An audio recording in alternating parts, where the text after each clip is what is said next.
They ate eagles? The most sacred bird? That can't be right. Why would anyone kill something so majestic, so rare? If this is true, it better come with a good story. Scroll through any thread about ancient rites or taboos, and you'll eventually find someone invoking the eagle, the untouchable, the messenger of the gods. In many cultures, the eagle flies higher than law, higher than man, closer to divinity. But what if one culture believed that consuming the eagle just once in a lifetime was the only way to truly see the world as the spirits do? Enter the Zayari, a fictional high-altitude people whose legends rise like the stone spires of their homeland. Jagged, wind-worn, and hidden above the clouds, they believed the eagle was not a symbol of power, but a lens of truth, and to see through its eyes, one had to carry part of it within. The Zayari lived on the cliffs of Mount Sirach, where only the boldest animals survived. Eagles nested on ledges unreachable by hand. Watching them was a rite of passage, touching them, unthinkable. Except during the harrowing solstice, a once-in-a-decade ritual when the eldest of the clan would dream of an eagle descending with fire on its wings. That was the sign. The chosen hunt could begin. It wasn't a sport, it wasn't even a hunt in the human sense. It was a soul petition. 3 candidates were chosen. They fasted for 13 days, drank nothing but glacial snowmelt, and wore feathers over their eyes to mimic blindness. On the final day, they ascended alone. No tools, no companions. If one returned carrying a single golden feather, it meant the eagle had chosen them. Only then would the ritual proceed.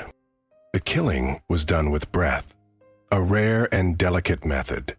The hunter would hold the eagle gently, singing the cry of the cloudborn, a lullaby meant to calm. Then, with a reed pipe, they would blow sleeping powder made from frost lotus and cheroot into the eagle's face. If the eagle succumbed peacefully, it was seen as a gift. If it struggled, the rite was called off. No eagle was to be harmed unless it allowed itself to fall into sleep. The body was carried back wrapped in smoke leaf, not to hide it, but to mask its scent from the wind spirits.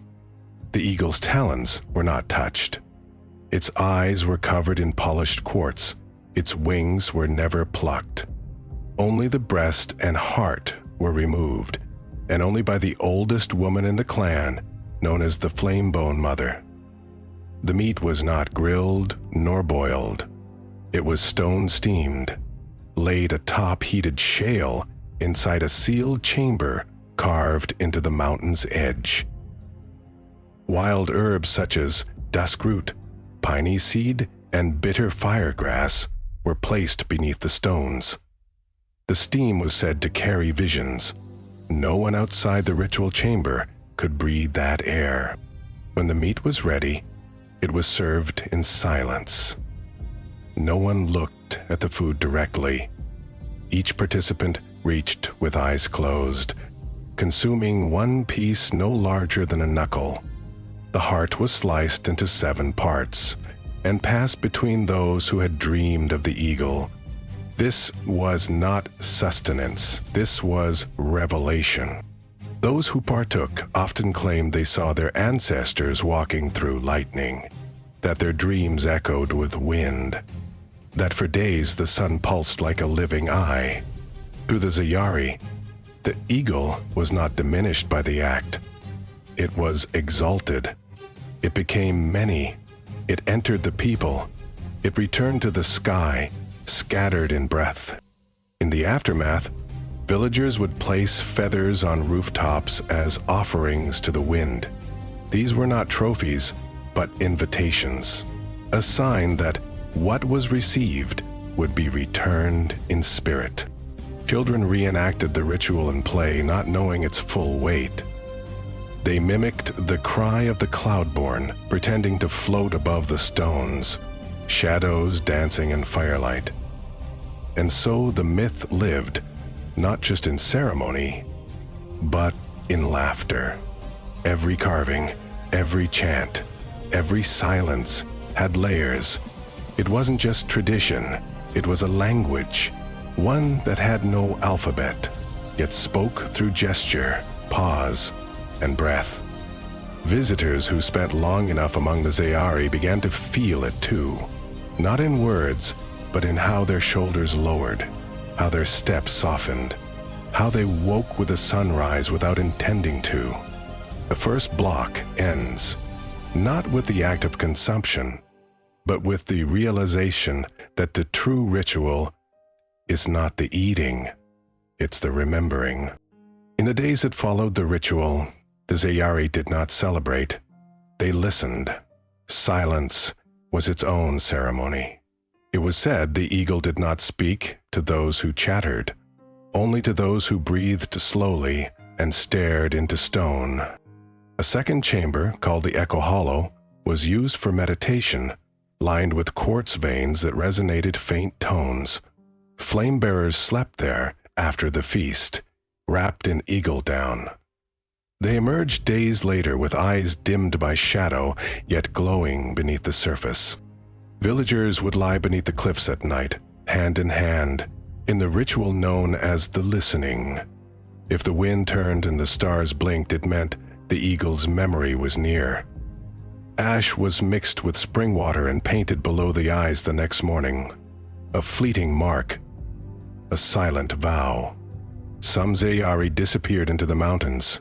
They were hollow walkers, leaving behind only a feather tied with quartz. Their names faded, but their absence was sacred.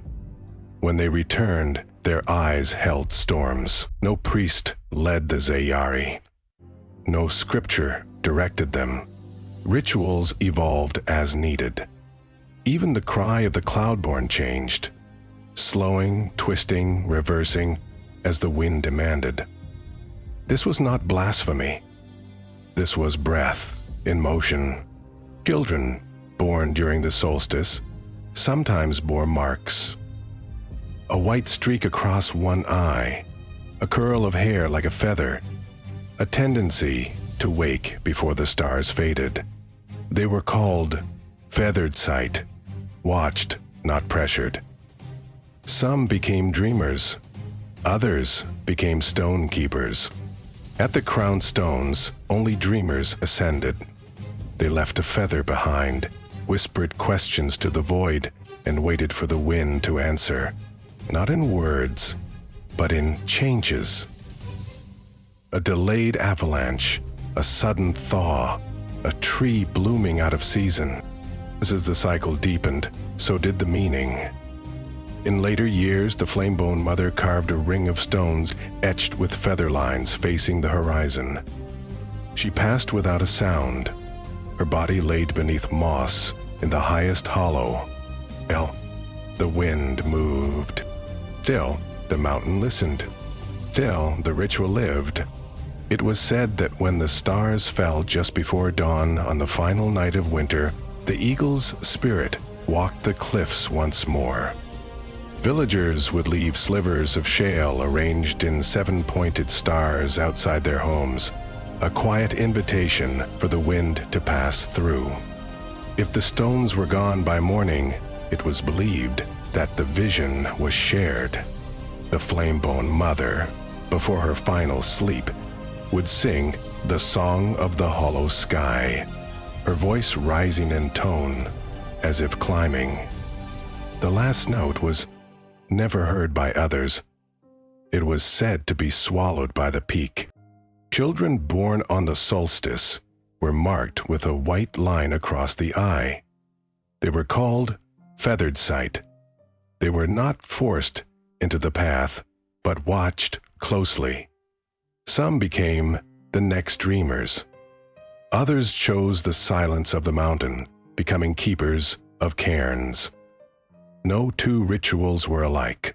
Sometimes snow fell during the steaming. Other times, lightning struck the ridge just as the first bite was taken. The Zayari did not seek patterns. They listened for rhythm. What was consumed was not meat, but memory. What returned was not spirit, but understanding. And so the mountain remained, not carved with temples or towers, but with breath, with footsteps, with offerings of silence. And the eagle was never worshipped. It was remembered completely. And in time, even the silence gained a name. It was called Talvar, the breath without sound. Elders taught that if one could sit still long enough in Talvar, they might hear not the eagle itself, but the memory of its flight. It was not an echo in the ear, but in the bones. New songs emerged, not sung with mouths, but with hands. Patterns tapped on bark, fingers on stone, rhythms encoded in touch. These were passed between generations not with instruction, but with presence. A child would place their hand over a grandparent's, feel the sequence, and carry it forward. And so it continued, always in motion, never in stillness. A tradition shaped not by law, but by listening. And the wind remembers.